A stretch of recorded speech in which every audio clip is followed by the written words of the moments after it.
Hi, and welcome to True Nature, Rodin and the Age of Impressionism. This is an original exhibition at the Oklahoma City Museum of Art, organized by the Los Angeles County Museum of Art, the largest museum on the West Coast.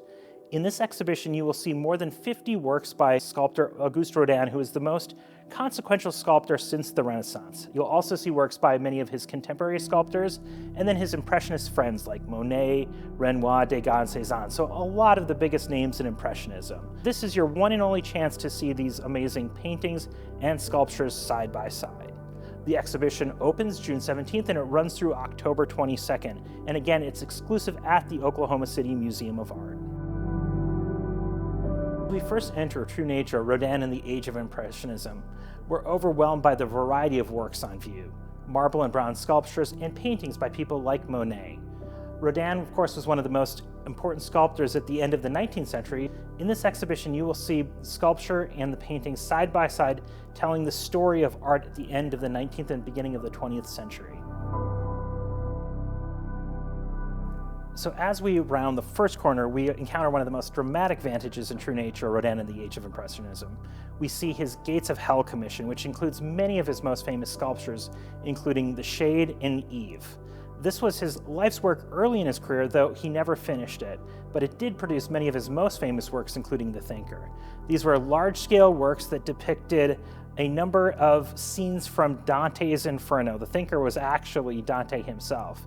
And here in our exhibition, you see a number of works in various scales that illustrate this harrowing scene. We explore the theme of movement in this gallery, which was one of the great innovations of Rodin's career. Here we see Rodin side by side with such artists as Degas, with whom he was very friendly. Both Rodin and Degas sculpted dancers, equestrians, statues of horses, and we see them together in a single case where we see their techniques very much converging. Both like to show their process in the way that they molded their figures, but Rodin did it for the general public, whereas for Degas it was a very private act of creation.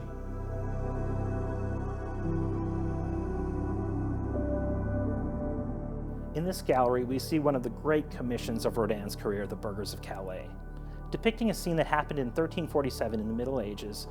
At the time, there was a French village, Calais, that was under siege by the English. The leaders of that village decided to give themselves over as hostages in order to break the siege.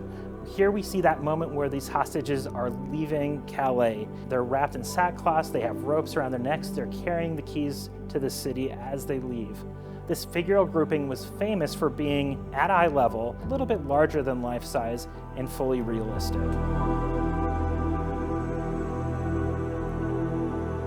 Now we move into the portrait gallery, where we take a deeper dive into the human form. The big painting behind me is a work by Renoir, one of the most famous Impressionist painters. It's a depiction of his son Jean Renoir, who became one of the great film directors of the 20th century, and he later gave this painting to LACMA for their collection. We also see sculptures by Rodin, who, as we know, was one of the great figures of the late 19th century, and who was very close with the Impressionist painters. And so with Renoir, side by side with Rodin, we see how the Impressionist painters and the sculptors of the time helped to create a new art at the turn of the 20th century.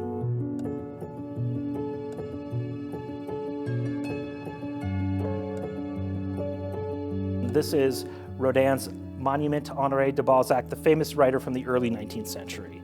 This is his life's work in many senses, and as you can see, it's missing some of the details of his other sculptures, but it really does get to the true nature of Balzac, to his mental interior life, and you see he's wearing a monk's robe, actually, which was something that he wore when he was writing at night. And this is what made this work truly revolutionary at its time, and now we see it as one of his great pieces. The work weighs nearly 1,900 pounds. It traveled to the museum on its side, and it took us over 6 hours to install this.